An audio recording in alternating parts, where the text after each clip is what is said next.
Dear friends, colleagues, we have now a very interesting session, which is very obvious, very expected, because our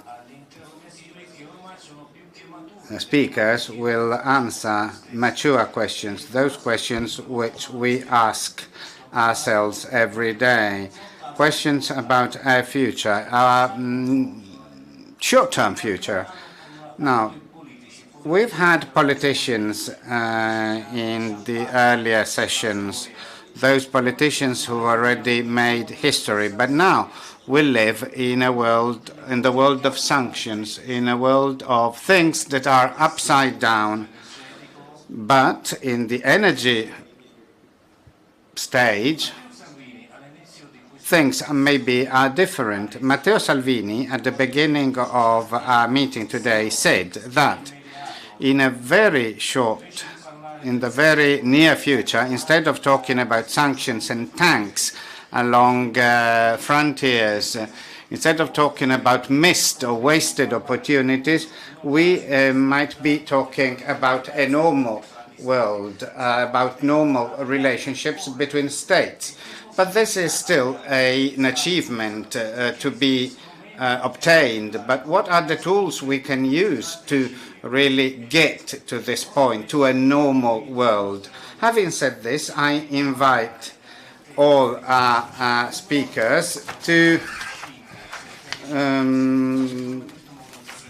take 5 to 7 minutes each, because we have a 1 hour time for our round table. So I would like to invite them all to say their opinion on the point of view of Russia or the EU or whoever you represent. How can we get to this result? How can we really achieve this goal of a more normalized world?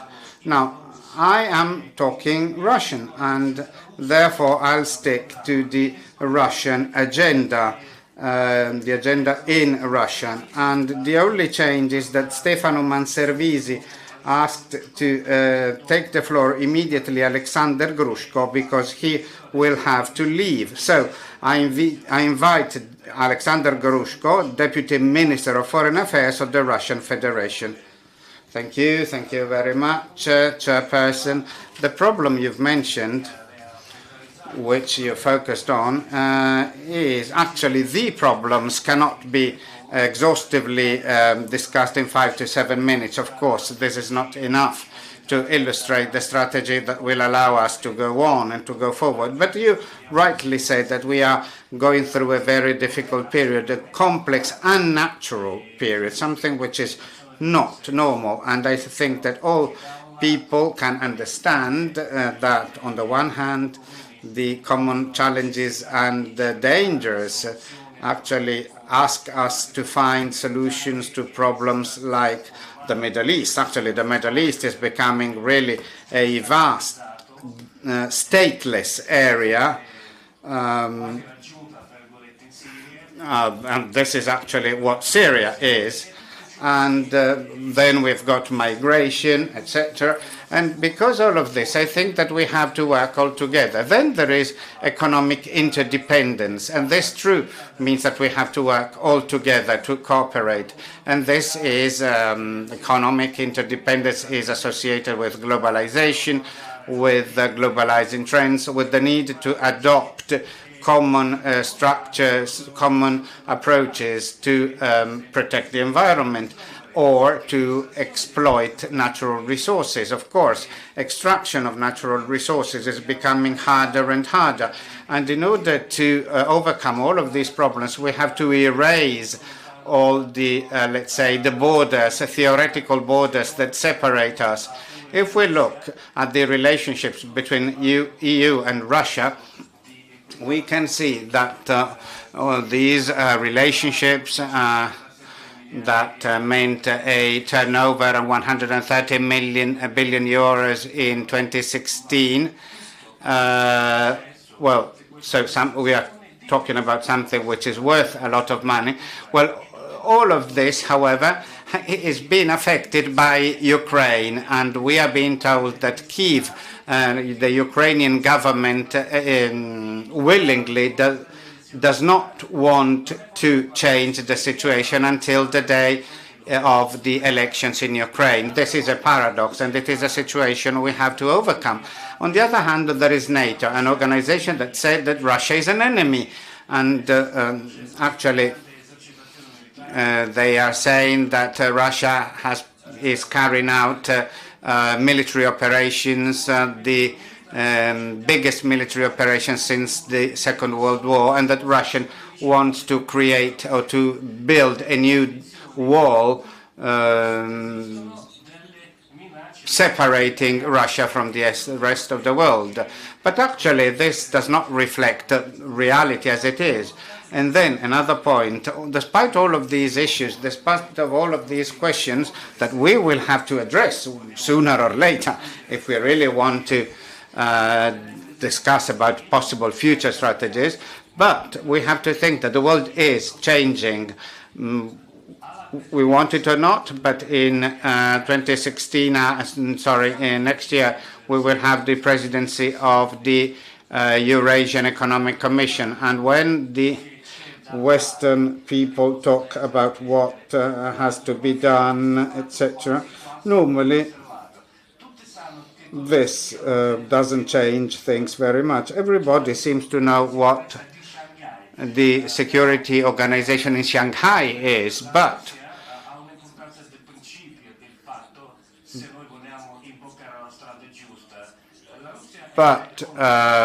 they also tend to forget reality here in Europe or closer to where we live. And for Russia, it is important really to put together the efforts of the EU and of the Economic Eurasian Union. The Economic Eurasian Commission, is very important. It includes millions and millions of people, a common market of people and capital. The overall GDP is very high, and there is a free movement of goods, labor, and capital, and a coordinated policy or even a single policy is brought forward in the key sectors of the economy. Since the 1st of January this year, a new customs code has been implemented to minimize derogations to or exceptions to the common market. In parallel to this, an electric energy market has been created, a common market for oil and gas, and also a common market for financial market will have to be created by 2025. We have a roadmap that tells us that these common markets will be completed by 2025.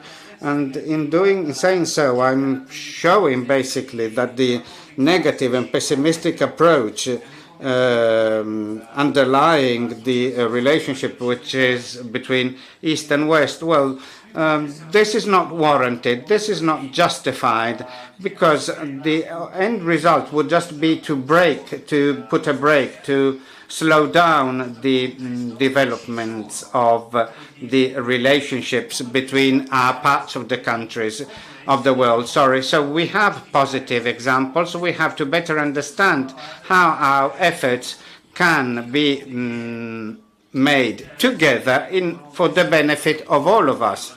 The Economic Eurasian Union has signed a cooperation agreement between the Union itself, the Eurasian Union, and China, for example, and a temporary agreement on a common market with Iran has been signed. Negotiations are underway with Israel and Singapore, and decisions have been made to start negotiations with Egypt, Serbia, etc.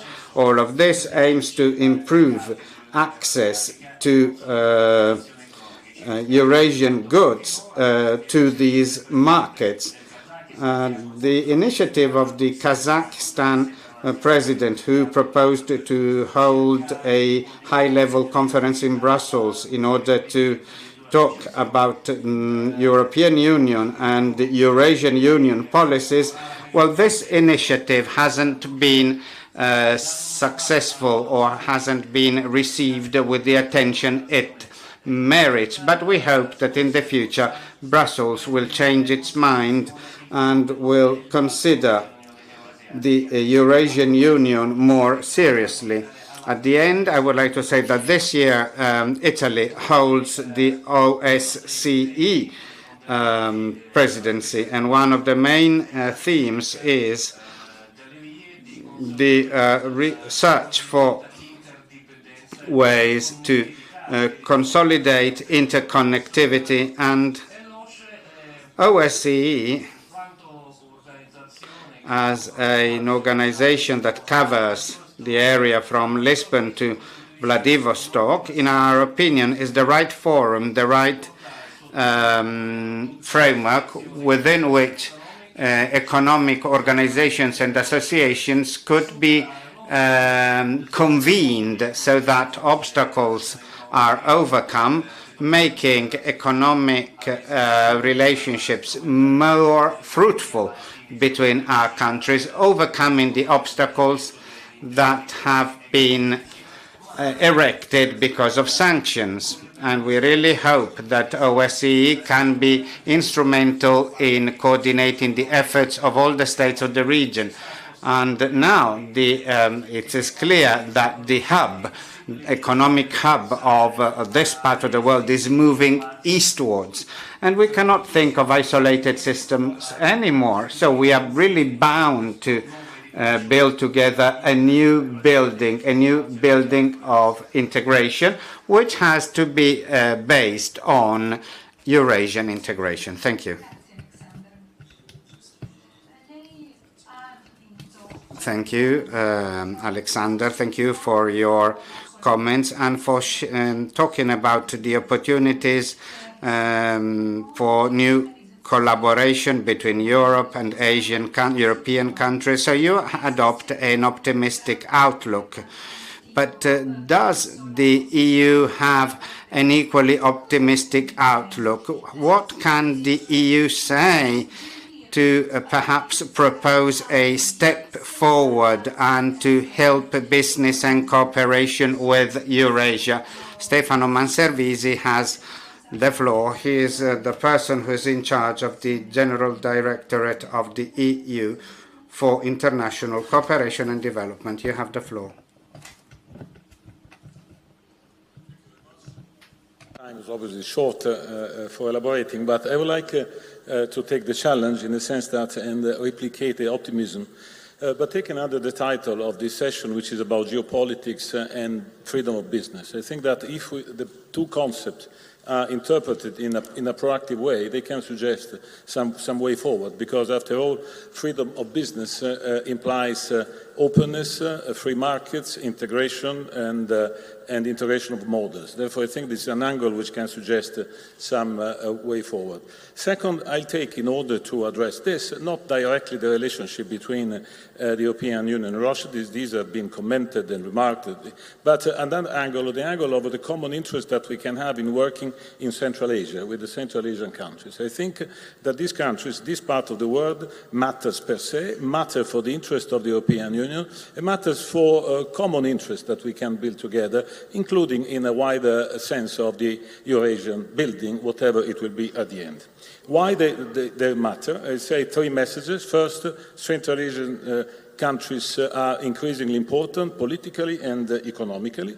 Second, because their becoming more important is done through a bigger regional integration, which is addressing what so far has been the shortcomings of geopolitics, which were rather suggesting a sort of inward-looking and protectionism. In the moment when the agenda has turned and now there is a much more economic regional integration, there are also a different perspective of the role that these countries are playing. And the third reason why for us matter, because in regional integration we know it. And I think that probably the European Union is the best example, the best experience, and we are there in order to be helpful, to do our interest, but also to think a bit ahead of what we are doing. In particular, through a couple of strategies that we have elaborated and we are putting in motion now. Our strategy with Central Asia and our interconnectivity strategy, which is also touching to the connectivity in Asia. Now, Central Asia's growing economic and political importance, also symbols matter. In March 18, Central Asian leaders gathered in Astana for the first annual consultative meeting, signals of a new era of regional cooperation. Symmetrically, in November, we will have the 6th ministerial meeting between the European Union and the Central Asian countries, which is now a moment in which we compare notes, we speak about our commonalities, our strategic interests, how to build bridges among blocks, if I may say that in this way. And the products of this normalization are visible. Uzbekistan and Kyrgyzstan, which are now demarcating border and passing from a sort of tension to more normal situation, including for business. Uzbekistan and Tajikistan are also even resuming direct flights between Tashkent and Dushanbe. Think that for us are totally easy and simple, but which has not existed so far. There is the accession to the WTO, so there is a sort of form of value through regional integration and discussion, which can produce a lot of byproducts already now in terms of economic growth. Second, regional integration is precisely the way forward. The way forward because these countries are in the middle of a very difficult region. Very difficult in security terms, very difficult in terms of, let's say, geostrategy, in terms of climate change vulnerability, in terms of, let's say, being in the middle of two different projects, one coming from Russia and the other coming from China. Not all these countries are members of the Eurasian community or Union, but this does not imply that they are not thinking in Eurasian way as we are doing. And therefore, I think that there is, let's say, an initiative that we can take together, in any case from our side, in supporting what is going on in the region, in particular through interconnection. I say there are already examples. The Tajik-Uzbek trade turnover in the first quarter 18 is the double to the one was exactly 1 year ago. The vision of an Eurasian or Central Asian region which takes care of what is a greater region, including Afghanistan, is visible. The new trans-Afghan corridors, like the one on Mazar al-Sharif, speaks in terms of security, but in terms also of taking ownership of what is the situation of Afghanistan, which is adding value or deducting value or destroying value. And you know, there is a project which is going down through the big ports in the region. Free trade zones are being set up along the border with Afghanistan, again, in order to interpret this regional approach as conveying one message. There is, without stable and peaceful region, including Afghanistan, this connectivity corridor, economic growth is not possible. Just to say that there are not only economic but also political interests that we all have, including Russia and the European Union, which are united in this. There are communalities on this in order to bring peace and to allow peace to be sustainable in that region. So Central Asia is in a critical juncture, and we are there. The European Union, as I said, has a strategy for Central Asia. We are there. We are there with our political dialogue, our physical presence, our financement, our investment with our companies, and with our public policies.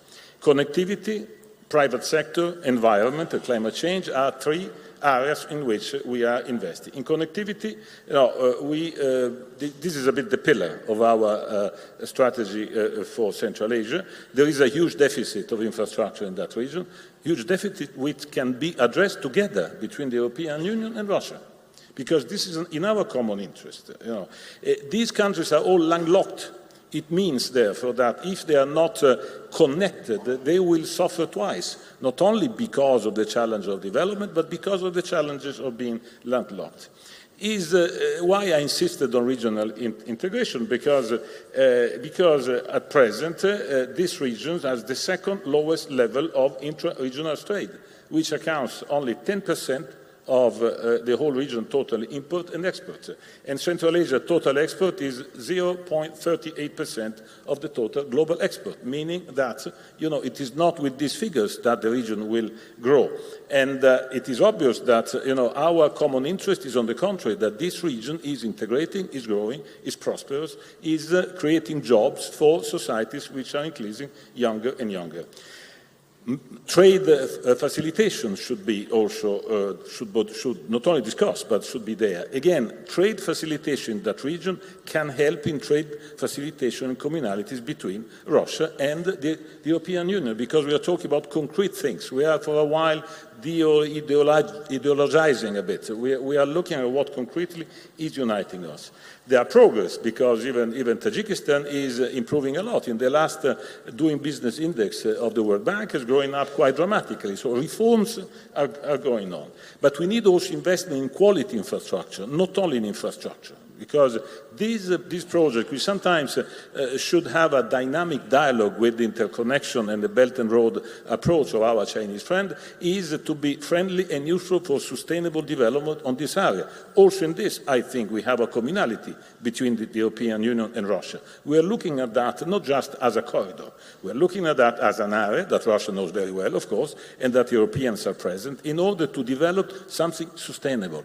All these are things that can let's say, help in know each other better, maybe not directly, but certainly to learn lessons that communalities are many. European companies are many there, and therefore, since this is largely a business audience, I would like to say there's a lot of opportunity in Central Asia. I mean, Spain, for example, has equipped by high-speed train inside Uzbekistan and connecting, increasing these countries. We are working in order to equip the border management system with friendly border management system. We are equipping 53 border managers that until a few months ago were places where trade movement was stopped. Now are places where movement and trade can be facilitated. We set up two investment facilities. One to invest in infrastructure, in particular on water, which is the gold, let's say, of that region. And the second, in order to support private business, in order in particular to intervene on small and medium enterprise. Also here, we have communalities that we can achieve, because there is 1 million of jobs which must be created in that area if we want to give some form of, let's say, perspective to the youth. And in the close future, we are planning to set up an investment facility to de-risk private investment in that area, which still remain quite marginal. So I close here because time is short. I would say a lot of environmental linked climate change, again, communalities also here, including with Russia, in which we have the Katowice, let's say, conference in which we have to confront with what is the challenge of the climate change. So in short, as I say, this approach that we are promoting in Central Asia is in our interest. It is in the interest of the region, because the region wants to have more European investment, more European foothold, more dialogue with the European Union. But I strongly believe that this is also an area in which thinking in terms of Euro economic area or Eurasia or the formula that you want, I think this is an area in which we can work together in order to help and facilitate realities of interconnection that so far, let's say, have some difficulty. So this is why I'm quite optimistic, and I offer a field in which we can concretely do things today and even more tomorrow. Thank you.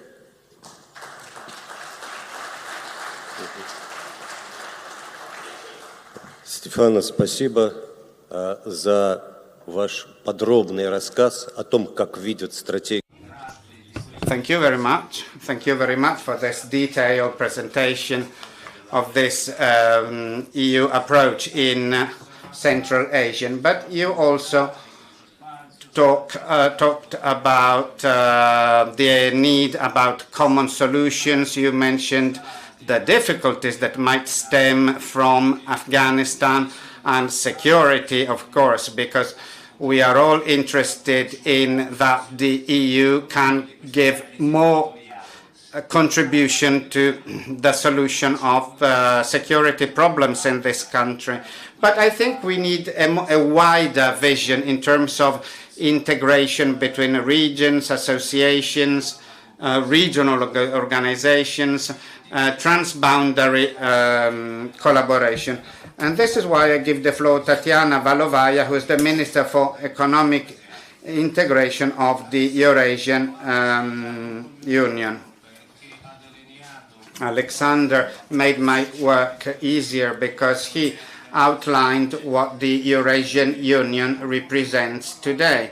And I can talk today about the future of our strategy. As many other participants in this forum, I have come to Verona directly from Yerevan in Armenia, where a few days ago we held the Eurasian Week with the participation of people from different states, scientists, analysts, and citizens. During this week, a lot was discussed about the future of the Eurasian region. All things considered, we are very happy about how our cooperation is going forward. Macroeconomic indices are now very good. And because of this, in this phase, we can make future-oriented decisions. Our Commission has made an investigation to understand what is the level of integration in the Eurasian Union. And the conclusions of this investigation confirm that from the point of view of integration, the Eurasian Union ranks second after EU. If the EU is 100, the Eurasian Union is 92, ASEAN and Mercosur only 43 or 45, which means that we are as integrated almost as the EU. And this is partly due, or mostly due, to the fact that we in the Eurasian Union have been able to create supranational structures. So altogether we can promote our economic agenda. And during the week in Armenia, in Yerevan, we reiterated that further integration is required. So we will have to demonstrate how the Eurasian Union can react to the challenges of the global economy. This is important because the world is changing so rapidly. The Eurasian Union will be 25 years of age next year, and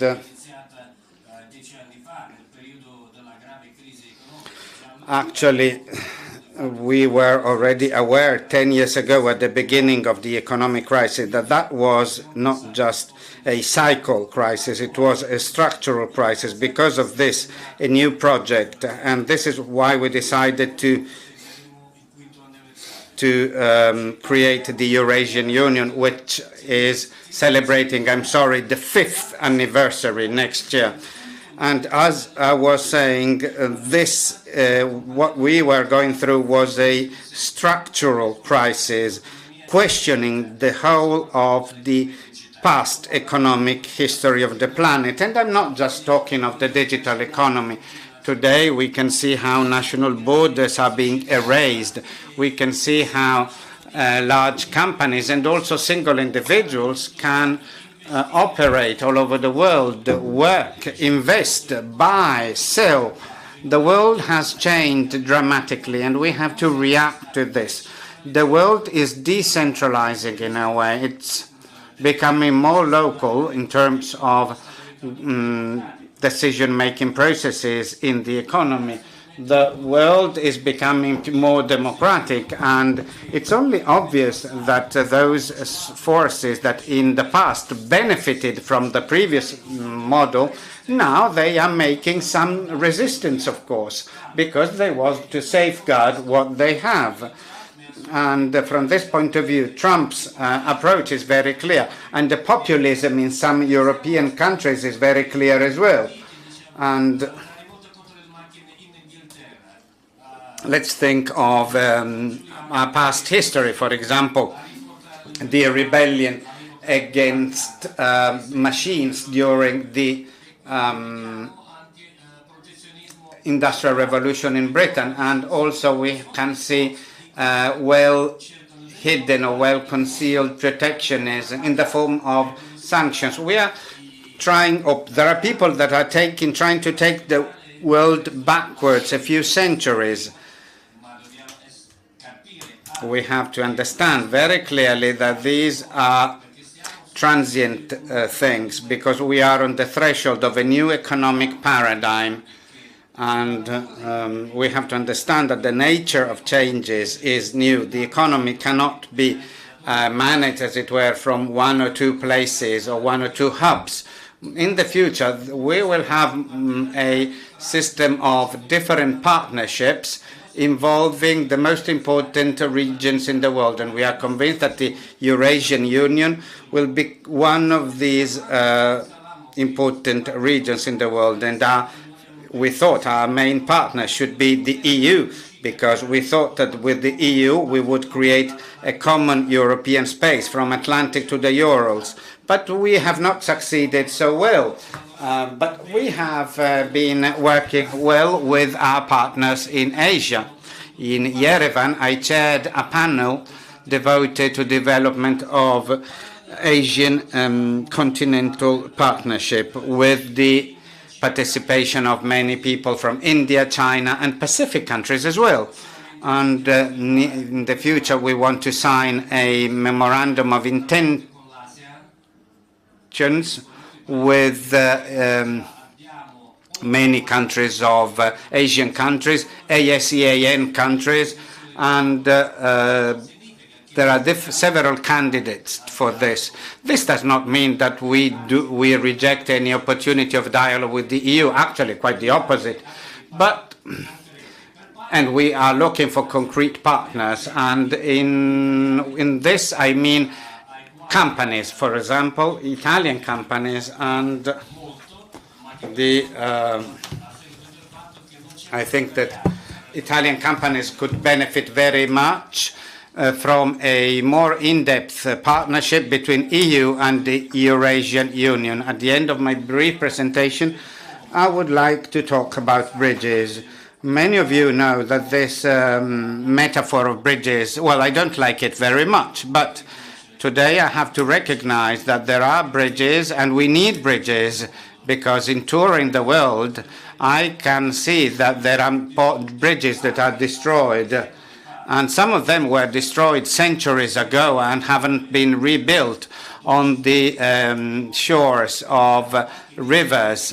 And we can see that there are villages that have been destroyed because there is no bridge that makes life possible. Whereas here in Verona, we have the opposite example. Here in Verona, we can see the benefits that bridge can bring about. The bridge that was destroyed during the Second World War was rebuilt immediately afterwards, thanks to the initiative of citizens that retrieved the pieces of the bridge. And the bridge was rebuilt, and this is a well-functioning bridge. The bridge that connected Eurasia and that was destroyed in the past is still destroyed, but we can rebuild it. And I think that initiatives like this one can help us very much. Thank you. Слушаю с огромным удовольствием ваши выступления, потому что они содержательные и потому что они образные. It is with great pleasure that I usually listen to your contributions, as rich in content. In some way, what you've told us today brings us back to a sort of paganism. We are on the verge of a new type of economy, of new partnership relations between the different regions. Alexander von Liechtenstein, the chairman of the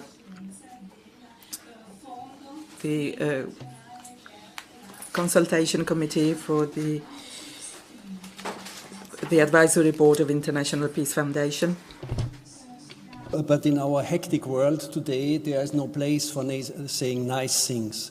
So I will provoke your mind a little bit. there will be no wider Europe from Lisbon to the Urals or to Vladivostok or even to Shanghai as long as there is a fear of Russia in Europe.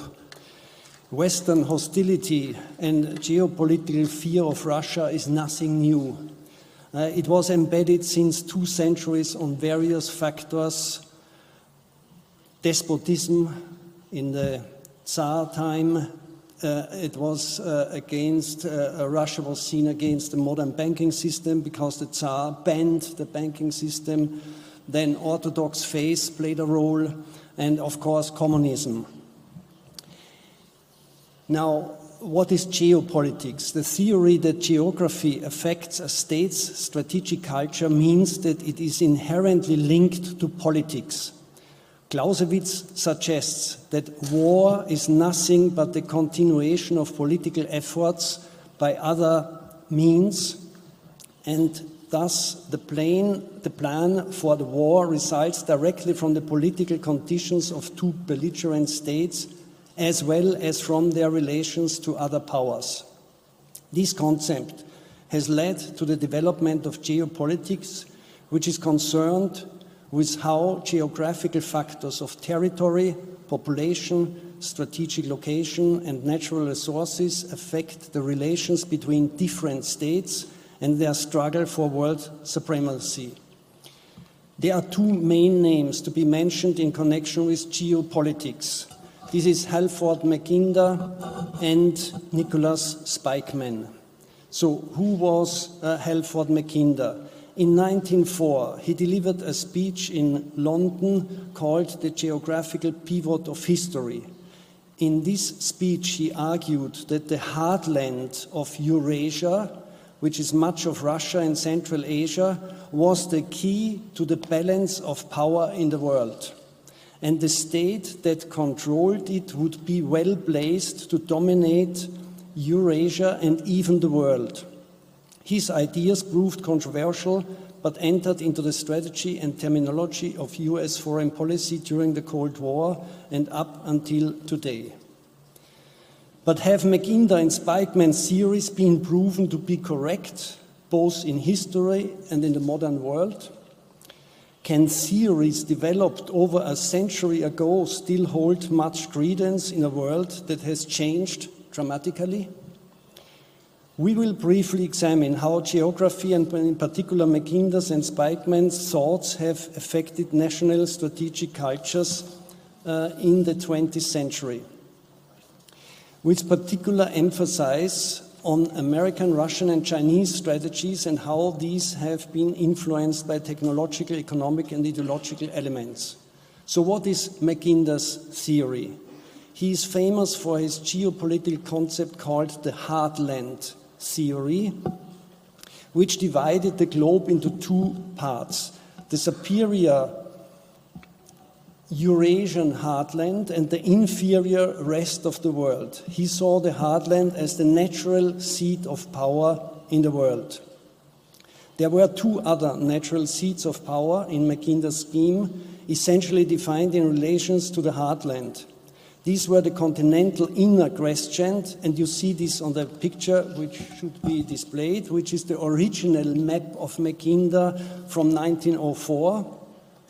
So it's the inner crescent of Europe, the Middle East, South and East Asia, and the oceanic outer crescent of the Americas, Britain, South Africa, Australia and Japan. I will flip through now briefly a number of pictures where you see more clear this concept. In short, his theory states that domination of the heartland of Eurasia is the key to world domination. He warned that whoever controlled the heartland would control the world, and he warned that Russia or another expansionist force on the continent, and he meant mainly Germany, might emerge as this force. Britain, as the leading naval power because of its island status, cannot, according to Mackinder, reckon with the emergence of such a dangerous expansionist force. Therefore, Mackinder proposed that an Atlantic community be formed to maintain a balance between the main powers in the wider Europe and to prevent the control of the heartland by a single power, state or country. While the heartland theory initially received little attention outside geography, this theory would influence the foreign policies of the world powers for decades. So what did Mackinder's hypothesis say in essence? There is a famous dictum, who rules East Europe commands the heartland. Who rules the heartland commands the world island. And who rules the world island commands the world. So Mackinder argued that interior Asia and Eastern Europe, the heartland, had strategic importance for the world. As the sea powers declined in the 20th century, the mainland and land power became the strategic center of the world. The heartland theory hypothesizes the possibility for a huge empire to be brought into existence in the heartland, which would need not to use coastal and transoceanic transport to supply its military-industrial complex, and that this empire could not be defeated by all the rest of the world coalitioned against it. So I say it again, that this empire could not be defeated by all the rest of the world. Mackinder emphasized the role of Britain and the United States to preserve a balance between the powers on Europe, which try to control the heartland and to ensure by this geostrategic stability in Europe. He proposed the theory of an Atlantic community, as I said already, which became a reality after World War II with the establishment of the North Atlantic Treaty Organization. So, since my time is over, more or less, I will, just a second.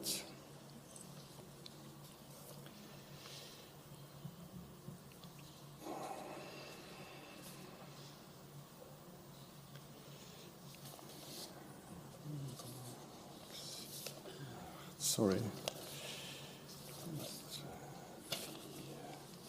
So, in concluding for the moment, Mackinder said, among other things, if Germany were to ally herself with Russia, the empire of the world would be then inside. But this is exactly the point. A friendly diplomacy between Germany and Russia inducing a new, wider European Union is the real key to stability and prosperity in a wider Europe from Lisbon to Vladivostok and maybe Shanghai. And this concept and union could bring peace and stability and would solve many problems. But it is clear that this concept and a Russian-Chinese friendship or partnership is a nightmare for Washington. Unfortunately, I cannot say more at this moment, so thank you very much.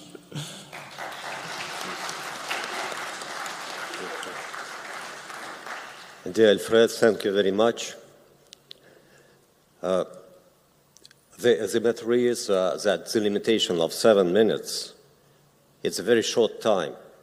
Я уверен, что у вас в кармане целый ряд инициатив, о которых вы говорили в предыдущих выступлениях. И было бы здорово.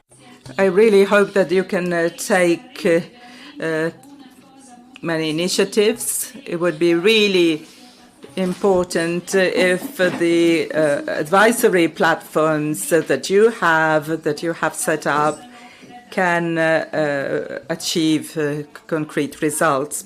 And I'll give the floor to Grigory Rapota, Secretary of State of Russia and Belarus. Thank you very much, dear colleagues. I would like to start from what we've just heard about this new paradigm in the economic and political relations. And I would like to develop this topic here, even though, of course, you all know what we are talking about, the balance of powers changing, conflict are changing, also in the military sphere.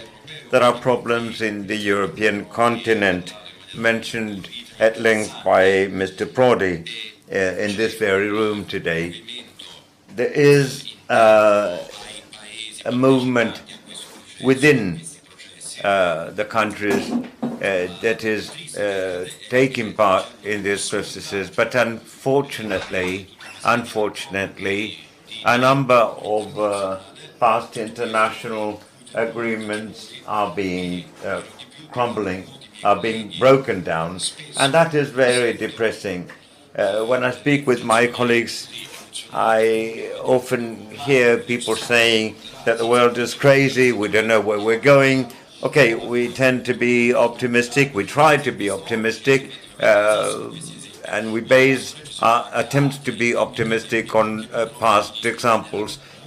However, we also know that in our history there were other cases that were not so happily ending. So I'm not saying that we are necessarily going towards an apocalypse, but this will not happen only with the hard work on our part to prevent this. I have taken part in, I think, all editions of this forum, and attention was always focusing on the relations between East and West, between the Eurasian Economic Union and the European Union, and on the situation in the post-Soviet area,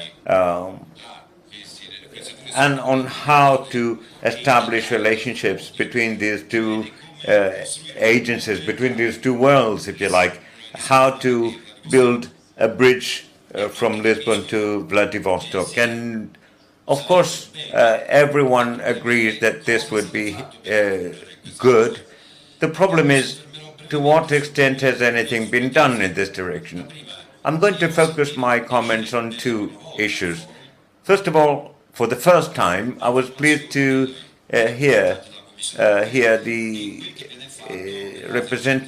representative of the European Union talking about the measures that are being undertaken to establish relations with Eastern Europe, and about the plans that are being created involving the Eurasian area. That is really a major step forward in our relations. And if I understood correctly, in November there will be a conference between the representatives of the Eurasian Economic Community or Union, whatever we want to call it, and the European Union. Undoubtedly, this is an important step forward. These are things that have been done also through the efforts made in terms of event organization like this forum. Secondly, I'm here also as a representative of another agency, less famous than the Eurasian Union, and it is the Russian-Belarus Union. It's an agency that has a strong involvement with actual life in these two areas. These were the first two areas in the former Soviet Union that started creating conditions for the citizens of the two areas not to feel foreigners in the other one. This implies a set of legal steps to make people feel comfortable and enjoy equal rights in terms of public health, in terms of employment, in terms of education, and so on and so forth. So what can our integration community do to contribute to strengthening trust and to building these bridges that we have been discussing today, and quite rightly so? I think you need to walk to go ahead. We can find many reasons why some solutions don't seem to have been solved as yet, but we still have to look for solutions.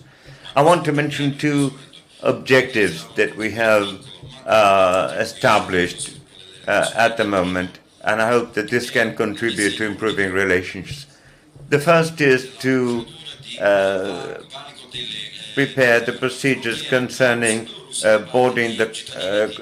crossing the borders of Russia and Belarus by third country citizens.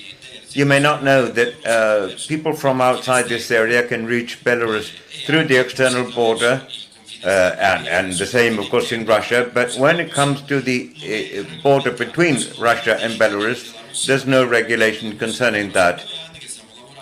For 2 years, we've been working hard with the collaboration of the two foreign ministries of the two countries to streamline these procedures for third country citizens, so that if a person has got a visa to get into Belarus, can also move to the Russian Federation and vice versa. It's a kind of Schengen visa, if you like. The second objective that we have, that we are working on, is to improve transport infrastructure. That's a broad issue. I could speak at length about that. We often tend to repeat a slogan that talks about the new Silk Way. Now, there are many possible ways: the Trans-Caucasian road, or the other one through Turkey and Iran. Goods must not necessarily pass through Russia and Belarus. This is another area we are working on at the moment. And then, before I close, let me also congratulate you all for the importance that this Verona Forum has acquired. It is not just a minor event, or major event where many guests are invited. It is really one of the very few cases where the relations between East and West are thoroughly discussed. The results of these meetings are quite clear to everyone, and so I really want to congratulate you all.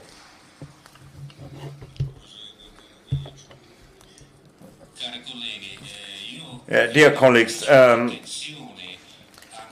have the perception that there's some tension here among some of you, and I want to avoid that. I was told by the organizers that we'll have 15 more minutes available today, so we'll have the chance to give the floor to the other two important speakers. The first is Hin Qiaoming, Honorary Chairman of the Steering Committee of ITTN. We spoke a lot about China, and now we'll have an opportunity to hear a Chinese representative. I would like to take this opportunity to say a few things about Eurasian collaboration in science, technology, and innovation. Europe and Asia are closely linked geographically, politically, and culturally. This very landmass consists of two continents and accounts for over half of the world's population, and is always an important force that influences the development around the world. Throughout the history of mankind, mutual influences, impacts between Europe and Asia are much more active due to land connection. Though the academic circle still has doubts, it is generally believed that the travels of Marco Polo linked the Eastern and Western thoughts and cultures together nearly 10 centuries ago. However, we are now in the age of globalization. Communication development between regions no longer comprises periodization and oblivion. It is now our duty to figure out a way to win-win collaboration on a basis built by our predecessors.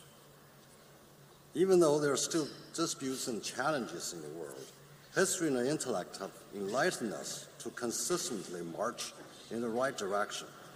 Science and technology innovation need an open, inclusive, and a connected environment.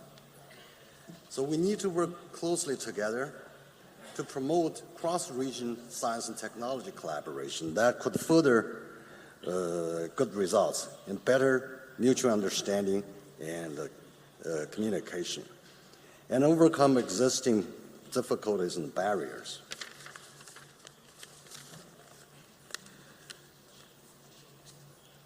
As one of the most important highlands for science and technology innovation, Europe has unique and clear advantages.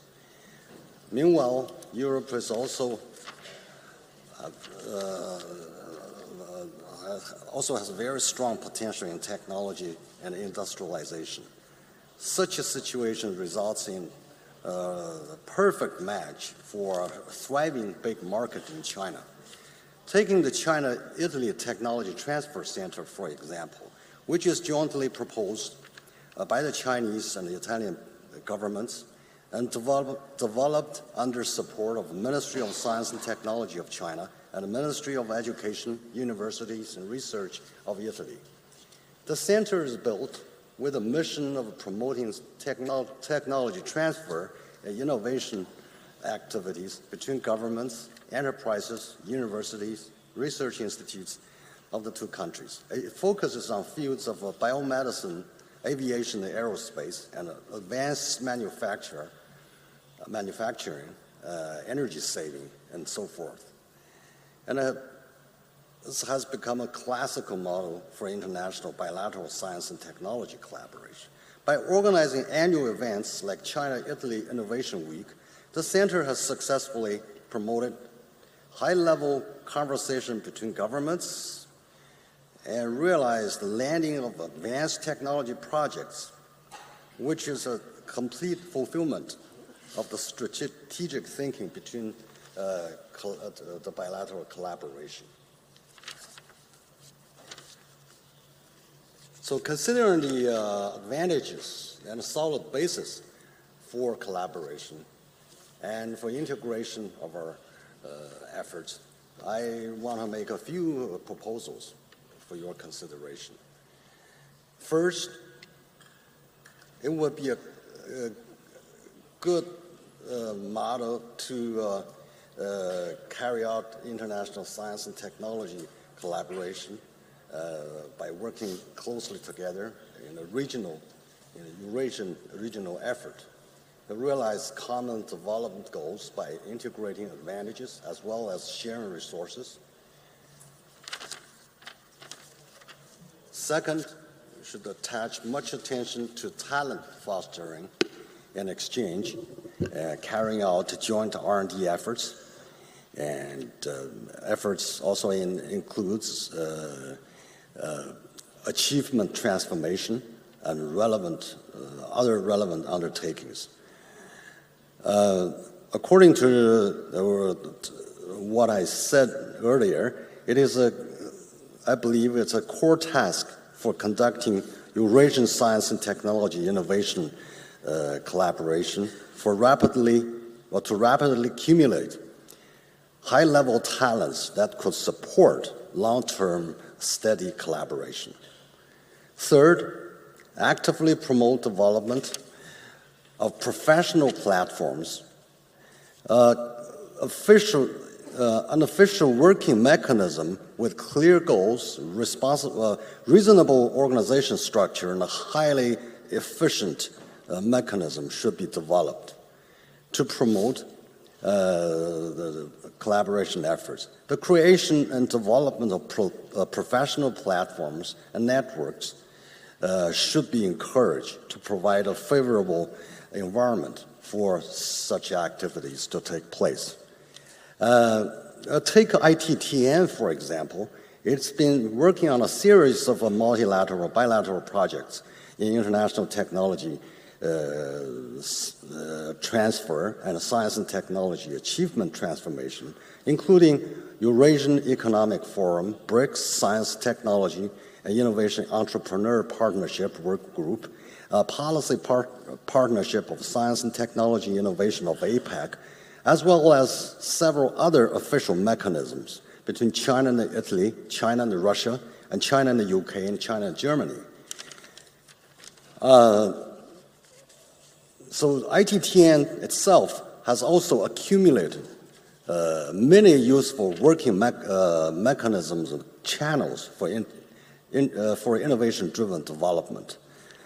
Fourth, further promote and orchestrate developmental mechanisms related to science and technology in the region, including important events that uphold academic collaboration, technology transfer, innovation entrepreneurship as core idea. In recent years, official mechanisms like China-Italy Innovation Cooperation Week, China-Italy Innovation Entrepreneurship Competition, and China-Russia Open Innovation Forum, UK-China high-level people-to-people dialogue have all served as good examples and produced good results.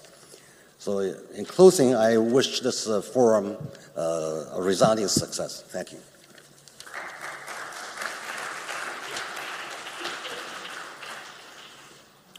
Действительно, инновация – это ключевое слово.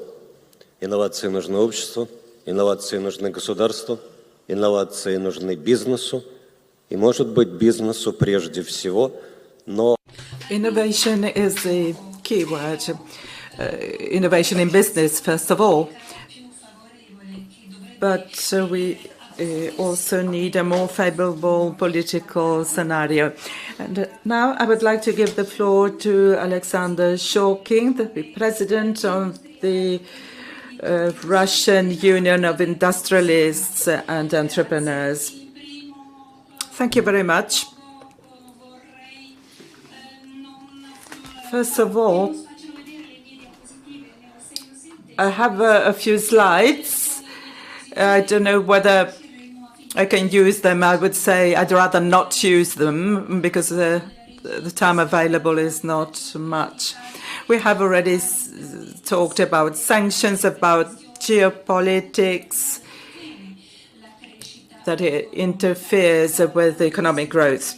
Today, we could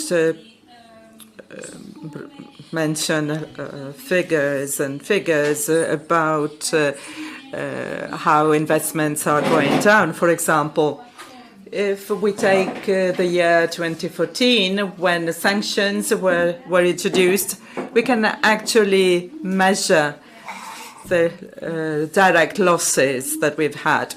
But it is not just a matter of the losses that have already taken place, but rather on how all of this is going to affect the future. And then the lack of certainties about future sanctions, technological cooperation in the key sectors of the Russian economy, energy, for example. All of this is a very serious issue. I'd like to support Putin's point of view that he expressed a few weeks ago. He has urged everybody to think that sanctions are in people's heads, in people's minds. The Russian economy adjusts to sanctions. 3 or 4 years ago, maybe sanctions could affect the GDP for 1.5%. Today, the effect amounts to 0.5%.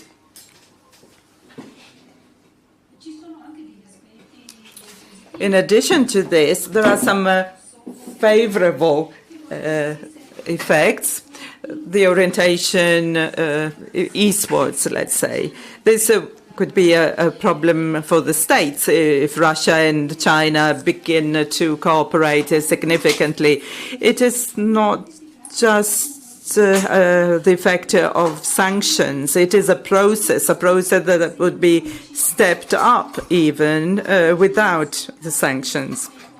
In China, many people are cautious towards Russia because they fear secondary sanctions. And the same applies to other partners in the region of southeast of Asia.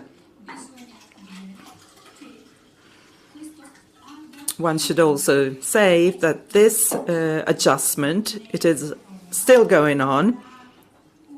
It is real, and evidence of this is the increase of the projects developed by foreign businesses in Russia. In the past few years, the figures are record-breaking in the case of foreign projects in Russia, and the direct foreign investments are on the rise too. We know that the European businesses are finding it rather difficult to operate on the market. Sometimes European businesses had to give up their projects,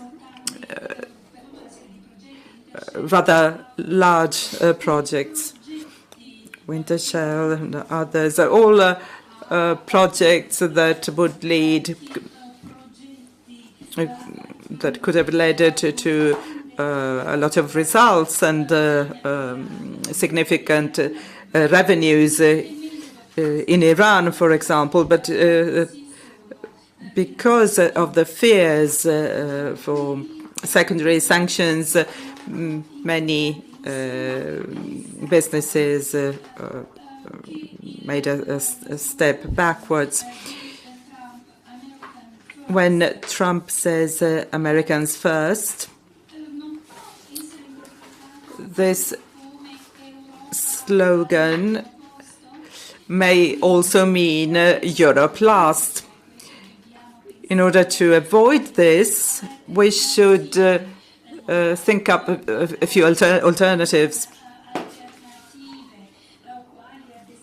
Alternative solutions, such as the attempt at de-dollarizing our economy, the use of local currencies, financial cooperation.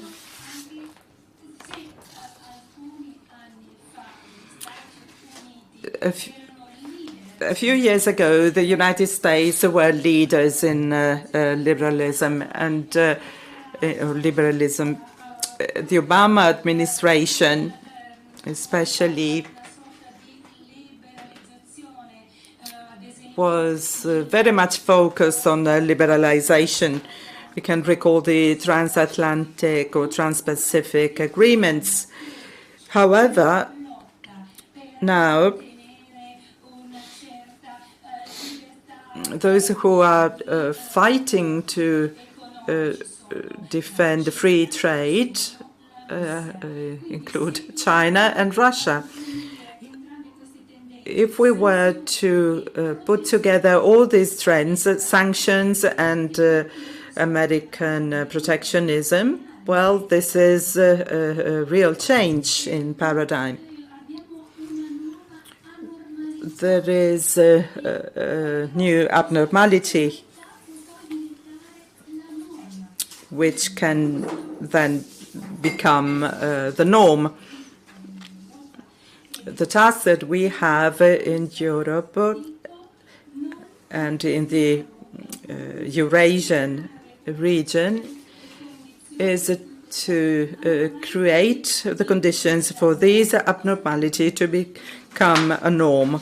What can be done then? We have to step up our dialogue with other governments.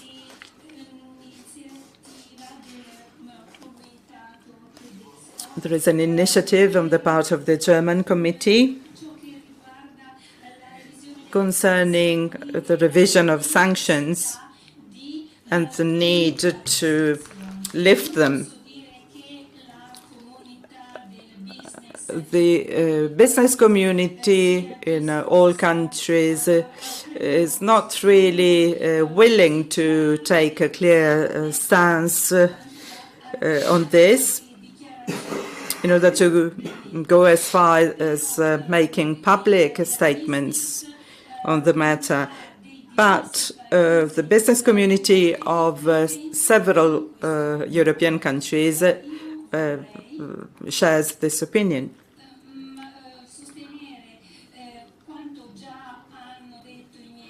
I would like to support what my colleagues have said. The Verona Forum is becoming something of a hub, not just for dialogue and to disseminate ideas that are then taken to a governmental level, to organizations such as the European Union and the Eurasian Union. The fact that we do not have a dialogue established between the European Commission and the Eurasian Commission is something that has no sense. The roadmap on the relations between Russia and the European Union, the partnership on modernization. There are so many technical roadmaps in addition to the political context.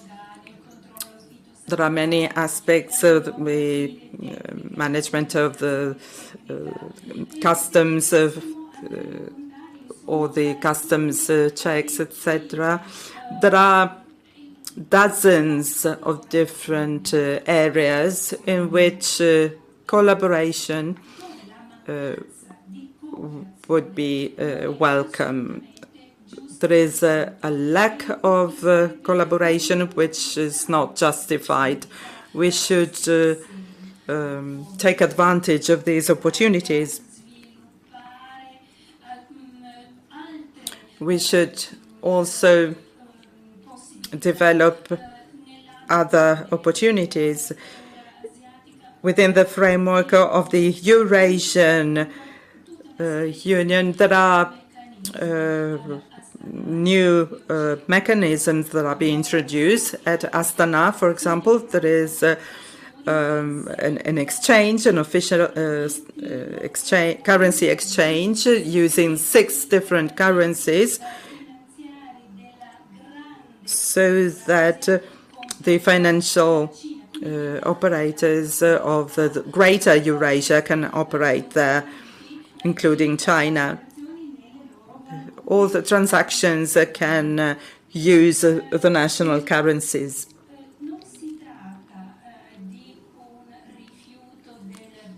This doesn't mean rejecting the dollar in transactions, but rather developing currency instruments and evaluate alternative methodologies. Businessmen see sanctions as an instrument, but not the counter sanctions. In many areas, in many sectors of the Russian economy, counter sanctions have been extremely important. In the sector of agriculture, for example, counter sanctions have been really important. But then we should also take a leap forward to promote investments, to create an environment conducive to investments for foreign businessmen.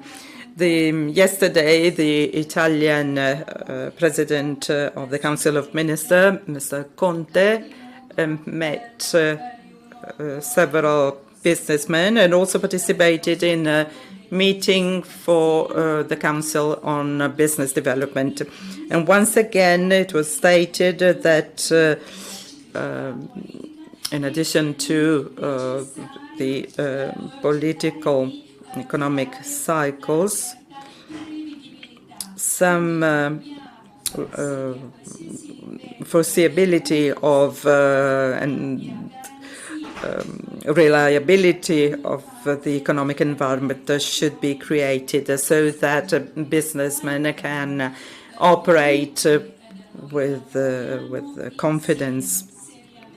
So let us work together seriously.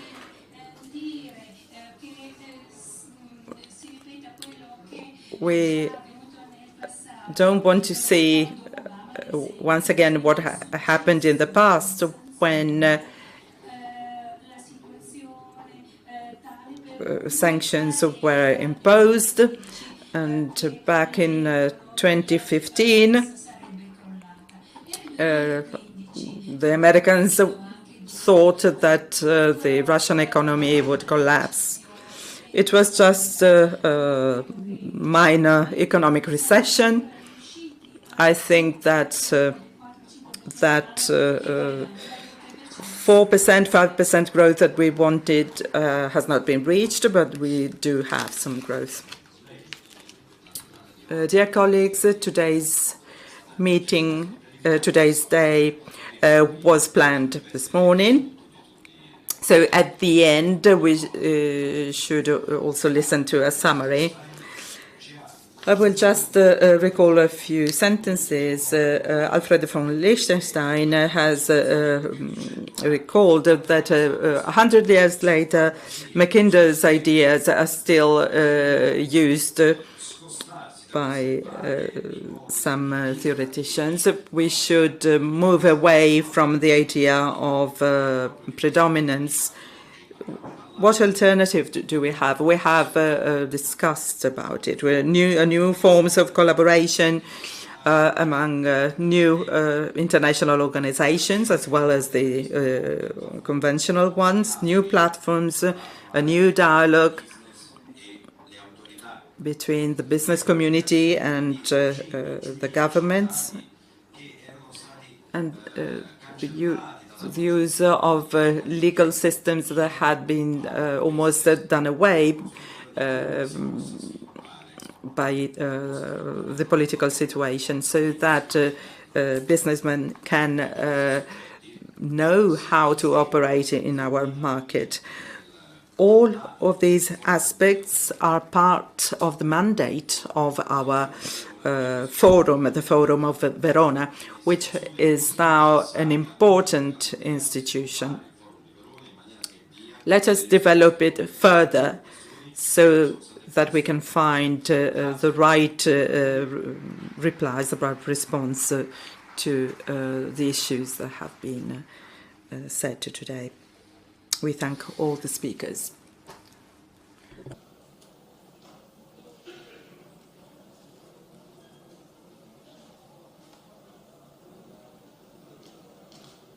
Si avvisano i gentili ospiti che la pausa caffè avrà la durata di 15 minuti.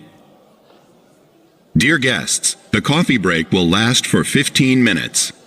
Уважаемые гости, кофе-пауза продлится 15 минут.